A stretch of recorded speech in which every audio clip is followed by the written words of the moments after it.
அப்போ முதல்ல ஆண்டவர் நேர் வழி அவன் ஒரு தீர்மானம் பண்ணிட்டான். 40 வயசு, மனைவி இல்லை, அம்மா இல்லை. அம்மா இல்லாதவொடனே இன்னும் பதறுவான் அப்பா. அம்மா இல்லையே, அம்மா இல்லையே, அம்மா இல்லாத பையனாச்சு, என்ன பண்ணு, சீக்கிரம் பண்ணு, சீக்கிரம். ஆனால் ஆபிரகாம் ஒரு வார்த்தை சொல்லிட்டான், என்ன நடக்குதோ இல்லையோ என் பிள்ளைய திரும்ப அந்த நாட்டுக்கு, திரும்ப அந்த பின்மாற்றத்துக்கு, திரும்ப அந்த உலகத்துக்கு, திரும்ப அந்த விக்கிரகாராதனைக்கு, திரும்ப அந்த அசுத்தத்துக்கு, திரும்ப அந்த பிசாசுக்கு, திரும்ப அந்த உலகத்தின் காரியத்துக்கு என் பிள்ளைய கொண்டு போயிடாத. இங்க இருக்கிற விசுவாசிகளுக்கு எல்லாருக்கும் சொல்றேன், பைபிளை தூக்குன குடும்பம் யா நீ, ஆண்டவர் ஆராதிச்ச குடும்பம் யா நீ, உன் பிள்ளைய அப்படிப்பட்ட இடத்துல திரும்ப கொண்டு போயிடாத. ஆண்டவர் நேர் வழியா நடத்துற தேவன். எனக்கு ஆபிரகாமோட விசுவாசம் ரொம்ப பிடிச்சிருக்கு.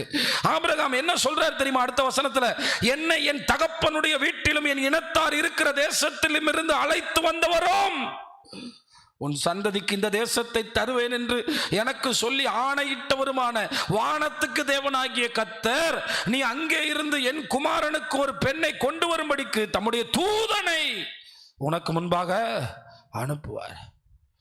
கல்யாண புரோக்கர் இல்லை, தூதனை அனுப்புவார். கல்யாண ஏஜென்ட் இல்லை, தூதனை அனுப்புவார். சத்தமா ஒரு ஆமென் சொல்லுங்க. புரோக்கர் இல்லை, தூதனை அனுப்புவார். யார் அனுப்புவார்? தூதனை அனுப்பு. இந்த விசுவாசத்தில் இருக்கணும்.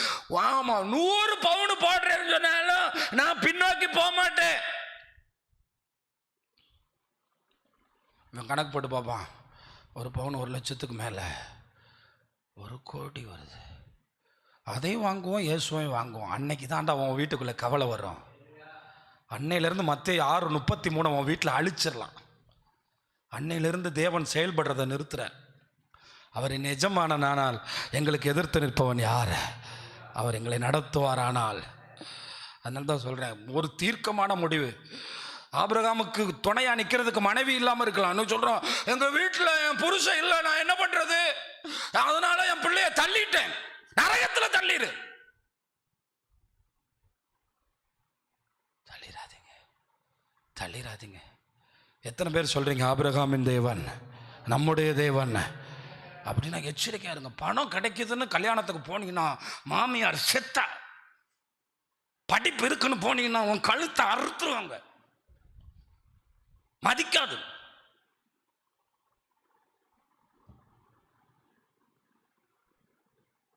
எல்லாருக்கும் தான் சொல்றேன்.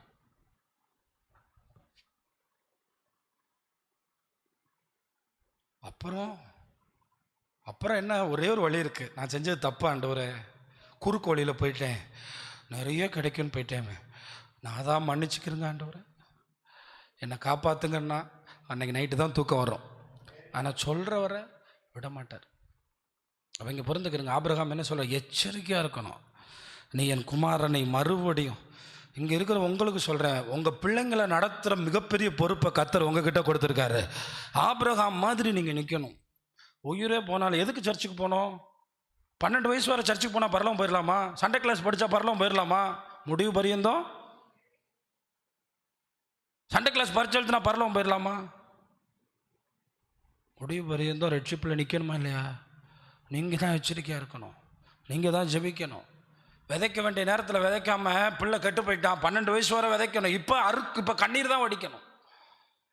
அவனை ஆண்டவருக்குள்ளே சொல்லிக் கொடுக்கணும். டே நீ படிக்க போகலாம், எங்கே போகலாம், எச்சரிக்கையாரு, நமக்கு ஒரு தேவன் இருக்கிறார், அவருடைய திட்டம் நமக்கு இருக்கிறது. அல்லேலூயா. ஏன்னா இன்னைக்கு என்னை கேட்குற தேவனுடைய பிள்ளைகளை நீங்கள் ரொம்ப கவனமாக இருக்கணும். ஆண்டவர் உங்களை நேர் வழியாக நடத்துவார். இந்த குறுக்கு வழிகள் உங்களை போட்டு கொன்றும் பிரியமானவர்களே. குறுக்கு வழிகள், நீங்கள் ஏதாவது ஒன்று பார்த்து வச்சுருப்பீங்களா உங்கள் பிள்ளைங்களுக்கு, கடைசியில் அவன் உங்களை விட்டு எஸ்கேப் ஆயிடுவானா? எஸ்கேப் ஆயிடல, அவன் உங்களை விட்டு எஸ்கேப் ஆயிடும். பெண்கள் ரொம்ப ஈஸியாக எஸ்கேப் ஆயிடுவாங்க, கொன்றும் உங்கள் வாழ்க்கை. ஆனால் தேவன் ஒன்றை ஏற்படுத்தினால் அது காலாகாலத்துக்கும் நிற்கும். கரங்களை தட்டுங்களேன். அல்லேலூயா. ஆமாம், இப்போதைக்கு கிறிஸ்தவங்க என்ன முடிவுக்கு வந்துட்டாங்கன்னா, ஆமாம் இது கர்த்தரால் வந்தது அப்படின்னு எழுதுறதுக்கு மட்டும்தான் அந்த வசனம், மற்றதெல்லாம் இவங்களால வந்தது. இதுவரை நடந்தது இருக்கட்டும். ஆனால் இனி உங்கள் பிள்ளைங்கிட்ட சொல்லுங்க, நல்ல என்னைக்காவது நீ ஆவிக்குரிய கல்யாணம் பண்ணணும்னு பேசியிருக்கீங்களா உங்கள் மகள்கிட்ட? நீ ஆண்டவருக்காக ஒரு சந்ததியை பிறக்கணும்னு பேசியிருக்கீங்களா? நீ யாக்கோபு மாதிரி ஒரு ஆசீர்வதிக்கப்பட்ட சந்ததியை உருவாக்கணும்னு சொல்லியிருக்கீங்களா? நல்ல நகை போடணும், நல்ல மேக்கப் அடிக்கணும், என்னையா பேசுறீங்க? என்ன பேசுறீங்க? ஒரு தகப்பனை போல பேசுங்க. ஒரு தகப்பன் பிள்ளைகளிடத்துல திருமண விஷயத்தை பேசாமலே ஏற்படுத்தி வைக்கணும். அதுதான், பேசவே கூடாது. அவன் ஏமாத்திட்டு போயிடுவான். நீ அழுவ. அப்புறம் இயேசுவை தேடி சர்ச்சுக்கு வந்தேன், இது உனக்கான வேலை இல்லை. நீ ஒன்று மட்டும் செய்தால் போதும். என் பிள்ளைக்கு திருமணம் நடக்குதோ நடக்கலையோ நான் போக மாட்டேன், நான் பார்க்க மாட்டேன், தேவன் பார்ப்பார், தேவன் நடத்துவார். நான் குறுக்கு வழியில் போக மாட்டேன், தேவன் நடத்துவார். இதில் தீர்மானமாக இருங்க. நீங்கள் பார்த்து வச்சிருக்க பசங்க 4 பொம்பளை பிள்ளைங்கிட்ட பேசிகிட்டு இருக்கான். அப்போ எதை தேர்ந்தெடுப்பான்னு என்கிட்ட கேட்குறீங்களா?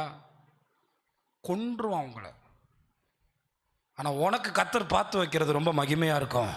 இன்னைக்கு சொல்கிறேன், இன்னைக்கு கேட்டுக்கிறேங்க, தேவ வார்த்தையை பேசுகிறேன். நான் உங்கள் மனைவியோ உங்கள் புருஷனோ வேறு எந்த அந்நிய உறவில் இல்லைன்னா உங்கள் வீடு சமாதானங்க, சண்டையே வராது. எதுக்கு வரப்போகுது? சும்மா தேவையில்லாத 2 விஷயம் மட்டும் நம்ம குடும்ப வாழ்வில் இருந்தால், எனக்கு இது வேணும்னு சொல்லாத மனைவி, 2வது கள்ளத்தன உறவு இல்லாத மனைவி, புருஷன். 2 பேருக்கு சேர்த்து தான் சொல்கிறேன். புருஷனாக இருந்தால் அவனை பெரியவனா? இது மட்டும் இருந்தால் உங்கள் வீட்டில் பெரிய வீடு தேவையில்லை, உங்களுக்கு பெரிய நிலம் தேவையில்லை. அந்த வீட்டில் இயேசு குடியிருப்பார். நம்புறவங்க நல்ல கையை தட்டி நல்ல மகிமைப்படுத்துங்களேன். அல்லேலூயா. இதுதான் சொல்கிறேன். அதனால தான் இன்றைக்கி பெற்றோர்களுக்கு ஆண்டவர் இந்த உபவாச ஜெபத்தில் பேசுகிறாரு. நான் நிறைய பயமாக இருக்குது. நீங்கள் சொல்லுங்கள், நான் படிச்சுக்கிட்டு இருக்கேன், பரீட்சையில் ஃபெயிலாகவே போவேன்னா என் இரவு தூக்கம் எப்படிங்க? நான் இங்கே இருக்க நிறைய பிள்ளைங்களோட முடிவை இங்கே எழுதி வச்சுருக்க அம்மாமார்களை பார்க்கும்போது இவளுக்காக நான் எதுக்கு ஜெபம் பண்ணணும்? அவன் ஏற்கனவே முடிவு எடுத்துட்டான், அவன் ஏற்கனவே பேசி வச்சுட்டான். தேவன் ஒருவர் உங்களுக்கு இல்லையா? ஆண்டவர் என்ன சொன்னார் தெரியுமா? நாம் எல்லாரும் சேர்ந்து பிதா சுதன் பரிசுத்த ஆவியானவர் இவனுக்கு ஒரு துணையை உண்டாக்குவோமாக. இந்த உலகத்தில் இயேசு தனியாக செயல்படுவார், பரிசுத்த ஆவியானவர் செயல்படுவார். ஆனால் மூவரும் ஒரே நோக்கத்துக்கு தான். ஆனால் 3 பேரும் ஒன்றா சேர்ந்து செயல்படுறது கல்யாண விஷயத்தில் தான். கையை நல்லா தட்டி கர்த்தரை மகிமைப்படுத்துங்க. அதனால தான் பிசாசும் அந்தி கிறிஸ்து வலு சர்ப்பம் எல்லாம் சேர்ந்து செயல்படுறான். அதனால தான் சபையை தாறுமாறா மாத்துறான். வேசித்தன விபச்சார ஆவிகள் சபைக்குள்ளே செயல்பட வைக்கிறான். நீங்க அதுக்கு துணை போகாதீங்க, நேர் வழியா நடத்துவார். அல்லேலூயா. உன் பிள்ளை இங்க வந்து ஒரு பையனை பார்க்கறதுக்கு ஆராதனைக்கு வரக்கூடாது, கர்த்தருடைய பிரசன்னத்தை உணர வரணும். அதுக்கு பெற்றோர்கள் காரணமாயிராதீங்க. சபை பரிசுத்தம் உள்ளது, சபை தேவனுடையது. சபையை பார்க்கும்போது ரத்தம் சிந்தின இயேசுவை பாருங்க. இது வேற இடம் அல்ல, இது தேவனுக்கான இடம், இது தேவனை ஆராதிக்கிற இடம், இது பயபக்திக்குரிய ஸ்தலம். இதை நல்லா புரிஞ்சுக்கிறங்க.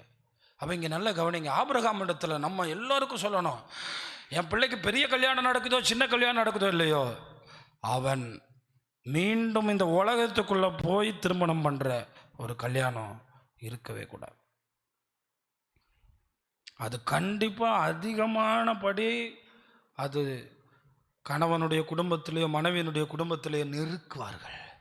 அப்போ தான் சொல்லுவான், நீங்கள் சர்ச்சுக்கு போனாலும் பரவாயில்ல, நீங்கள் இயேசுவை ஏற்றுக்கிட்டாலும் பரவாயில்ல, நாங்கள் உங்களை எங்கள் பிள்ளைய கொடுத்துட்றோம், நீங்கள் மாற்றிக்கிறங்க. என்ன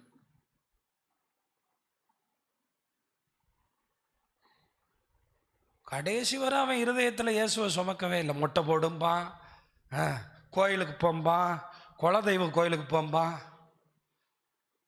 ஆனால் இருதயத்தில் ஒருத்தன் இயேசு கொடுத்துட்டான்னா இந்த உலகத்தை பெருசாக நினைக்க மாட்டான். என்னை கேட்குற தேவனுடைய பிள்ளைகளே, நம்முடைய ஆண்டவருக்கு முழுமையாக கொடுங்க. ஆபிரகாமின் தேவனைப் போல் தேவன் நம்முடைய தேவனாக இருந்து அவருடைய தூதனை நமக்கு அனுப்புவார். இதில் நம்ம ரொம்ப தடுமாற்றமே இருந்துடக்கூடாது.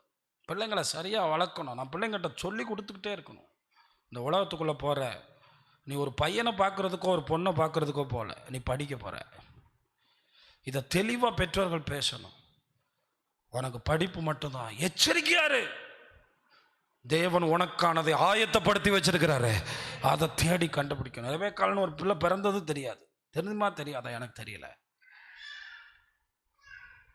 பாருங்க, தேவன் ஆயத்தப்படுத்தி வச்சிருக்கார். நான் அவங்க குடும்ப வாழ்வை குறித்து பேசுனா ஒரு அற்புதமான லைஃப்.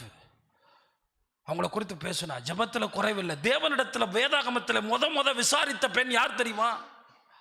தேவனிடத்தில் போய் தன்னுடைய வாழ்க்கையின் பிரச்சனையை விசாரித்தவள் யார்? ஆண்டவரை இப்படி இருக்க ஸ்கேன் போட்டா பார்த்தா, ஸ்கேன் போட்டு பார்க்கறதுலாம் தப்பு இல்லை. பாருங்க, உலகம் எங்கே போகுதோ அங்கே தானே போகணும், வேற வழி இல்லை. ஆனால் தேவன்கிட்ட போய் கேட்குறா.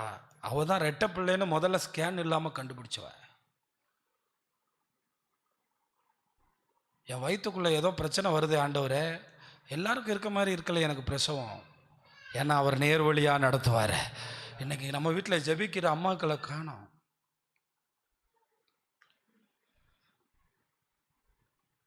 இல்லை, இன்னைக்கு இங்கே எத்தனை பேர் சொல்கிறீங்க நான் எச்சரிக்கையாக இருப்பேன்? அது உங்கள் வேலை இல்லை. பிள்ளைங்கிட்ட சொல்லுங்கள், நல்லா படி, காலையில் எழும்பி ஜெபம் பண்ணு, நல்ல ஆண்டவரை தேடு. ஆமாம், யெகோவா ஈரை பார்த்து கொள்வார். அதனால் இதை மட்டும் சொல்லுங்கள். திரும்ப பிள்ளைங்களை நம்ம சபை மட்டும் 3வது தலைமுறை பயங்கரமான ஆசீர்வாதம் வேணும்னா நான் சொல்கிற தேவனை, நான் சொல்லுகிற வேதத்தை நீங்கள் படிங்கள். பின்னோக்கி மட்டும் போயிடாதீங்க. பின்னோக்கி போயிட்டு வந்தால் எங்கே என்ன செய்ய முடியும், என்ன கிடைக்கும்னு சொல்லுங்கள். உறுதியாய் நின்றால் பூரணமாய் விளைய செய்வார. பின்னோக்கி போயிடாதீங்க. முன் வச்ச காலம் லோத்தின் மனைவி நமக்கு அடையாளமாக இருக்கா? உலகத்துக்குள்ளே போனால் நான் ஒரு கற்பனை பண்ணேன். சோதோமின் ஆஃபீஸர் லோத்து, குகையிலே தன் மகளோடு தவறான உறவில் ஈடுபட்ட லோத்து. That's the point. உலகம் எங்கே கொண்டு போய் விட்டுருக்கு பாருங்க. பெரிய ஆஃபீஸர் லோத்து, ஆனால் முடிவு. அதனால தான் சொல்கிறேன், உலகத்துக்குள்ளே போன கிறிஸ்தவனுடைய முடிவை எழுதி வச்சுக்கிடுங்க. சுற்றி பாருங்கள். உலகத்துக்குள்ளே பின்னோக்கி போய் எடுத்துகிட்டு வந்த கிறிஸ்தவருடைய முடிவை பாருங்கள். திஷ்டாந்தங்களாய் தேவன் அங்கங்கே வைத்திருக்கிறார். நீங்கள் ரொம்ப கவனிக்க வேண்டும். எச்சரிக்கையாக இருக்கிறவர்களே தப்பித்து கொள்ள முடியும். அங்கே போய்விடாதீர்கள், அது நமக்கு நல்லதில்லை. ஆபிரகாம் நேர் வழியாய் போனதுக்கு காரணம், உங்கள் அந்த வீட்டுக்குள்ளே விக்கிரகங்கள் இருப்பதை நீங்கள் ஏற்றுக்கொள்ளாதிருங்கள். நான் தான் சொல்லுகிறேன், முடிந்தால் அந்த வீட்டில் ஒருவன் இயேசுவை முழுமையாக ஏற்றுக்கொண்டால் எடுத்துக்கொண்டு வாருங்கள், ஒன்றும் தப்பில்லை. அங்கு அதிகமான உறவுகளை வைத்து கொள்ளாமல் நீங்கள் வாழ்ந்து கொடுங்கள். ஏன்னா தேவன் இருதயத்தை தான் பார்க்கிறார். ஆனால் எல்லாவற்றிலும் அந்த மனிதனை மட்டும், அந்த அவனுடைய ரட்சிப்பை மட்டும் அப்படித்தான் நம்ம இந்த உலகத்தில் பார்க்கிறோம். மிக கவனமாக வாழ வேண்டும்.